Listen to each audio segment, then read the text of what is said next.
ആദിൽ പാലോട് ഇന്നലെ എല്ലാവരും കാത്തിരുന്നു, പക്ഷേ ഒന്നും വന്നില്ല. മുഖ്യമന്ത്രിയെ കാത്തുള്ള ഇരിപ്പ് പല ട്രോളുകളായിട്ട് സമൂഹ മാധ്യമങ്ങളിൽ നിറയുന്നുണ്ട്. അതിലൊരു ട്രോളിലാണ് നമ്മൾ ഇന്നത്തെ ഈ വാർത്താപ്രഭാതം തുടങ്ങിയത് തന്നെ. ട്രോളോട് ട്രോളാണ് അല്ലേ?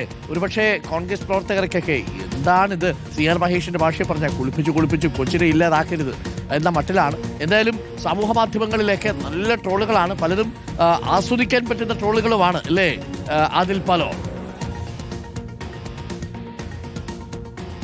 ഉറപ്പായും അരുൺകുമാർ, ഇപ്പോൾ ഫ്ലെക്സുകളൊക്കെ എടുത്ത് മാറ്റിയെങ്കിലും പോർവിളിയും ട്രോളുകളും പരിഹാസങ്ങളും നിറയുകയാണ് സമൂഹ മാധ്യമങ്ങളിൽ എന്നുള്ളതാണ്. അരുൺ, നമ്മളൊക്കെ കണ്ടതുപോലെ രമേശ് ചെന്നിത്തലയുടെ മുഖമാണ് ചിരിച്ചുകൊണ്ട് ഈ 3 പേർ പുറത്തേക്ക് ഇറങ്ങി വന്നപ്പോൾ ദീപാദാസ് മുൻഷിക്കൊപ്പം വന്നപ്പോൾ കണ്ടത്.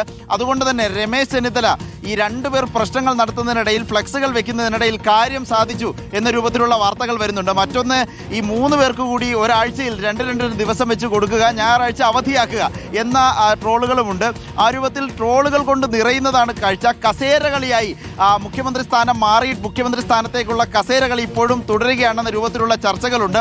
ഏതായാലും ഹൈക്കമാൻഡിനെ സംബന്ധിച്ചിടത്തോളം ഇതൊന്നും അത്ര പ്രശ്നമുള്ള കാര്യമല്ല. സ്ഥിരമായി 2018 ഛത്തീസ്ഗഡിൽ ഭൂപേഷ് ബാഗൽ വരുന്നതും പിന്നീട് തെലങ്കാനയിൽ രേവന്ത് റെഡ്ഡി വരുന്നതും സുഖ്വീന്ദർ സുഖു ഹിമാചൽ പ്രദേശിന്റെ മുഖ്യമന്ത്രിയാകുന്നതെന്നും അനായാസം കയറി വന്നതൊന്നുമല്ല എന്ന് എല്ലാവർക്കും അറിയാം. ദീർഘമായ ചർച്ചകൾ കർണാടകയുടേതെടുത്താൽ സിദ്ധരാമയ്യ വന്നതും ഡി കെ ശിവകുമാറിനെ വെട്ടി, അതുകൊണ്ട് ദീർഘമായ ചർച്ചകൾ നടത്തിയതും പ്രശ്നങ്ങൾ ഉണ്ടായതും അതിനെ പരിഹരിച്ചതുമായുള്ള പരിചയം ഹൈക്കമാൻഡിനുണ്ട് എന്ന കാര്യത്തിൽ സംശയമില്ല. മല്ലികാർജ്ജുൻ ഖർഗെക്കും രാഹുൽ ഗാന്ധിക്കും അതിൻ്റെ പരിചയമുണ്ട്.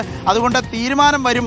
അതിൻ്റെ പ്രശ്നം ഹൈക്കമാൻഡിനെ സംബന്ധിച്ചിടത്തോളം ഇല്ല. പക്ഷേ ഇത്രയും വൈകുന്നതിൽ അരുൺ പറഞ്ഞതുപോലെ വിജയ്ക്ക് കേവല ഭൂരിപക്ഷം പോലും ഇല്ലായിരുന്നു. പക്ഷേ അവിടെ കേവല ഭൂരിപക്ഷം 4 തവണയാണ് ഗവർണറെ കണ്ടത്.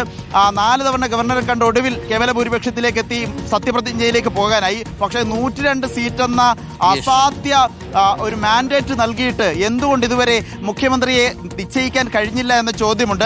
കേരള ഹൗസിലും എല്ലാ ഫ്ലെക്സുകളും എടുത്തു മാറ്റി. അതുകൂടി പറയണമല്ലോ, ഇവിടെ ഉണ്ടായിരുന്ന പ്രധാനപ്പെട്ട KC അനുകൂല ഫ്ലെക്സുകൾ മുഴുവൻ മാറ്റി. പക്ഷേ VDയുടെ ഒരു ഫ്ലെക്സ് മാത്രമാണ് ഇപ്പോഴുള്ളത്. മറ്റ് എല്ലാ നേതാക്കളും അഭിവാദ്യം അർപ്പിച്ചുള്ള ഒരു ഫ്ലെക്സ് കൂടിയുണ്ട്. ഏതായാലും ഇതും ഉടനെ മാറ്റും എന്നാണ് മനസ്സിലാക്കാൻ സാധിക്കുന്നത്. ഇവിടെയും വലിയ ഫ്ലെക്സ് യുദ്ധമായിരുന്നു. KC ഉടൻ തന്നെ അപ്പോൾ തന്നെ വിളിച്ചു പറഞ്ഞ് പരിപാടികൾ ഇവിടെ നിന്ന് തീർത്തിട്ടുണ്ട് എന്നുള്ളതാണ്. ഇനി ഒരു ഫ്ലെക്സ് VDയുടെ ഇരിപ്പുണ്ട്. ഫ്ലെക്സ് യുദ്ധം അവസാനിക്കുമ്പോഴും സമൂഹ മാധ്യമങ്ങളിൽ ചർച്ചയും പോർവിളിയും ട്രോളുകളും തുടരുകയാണ്.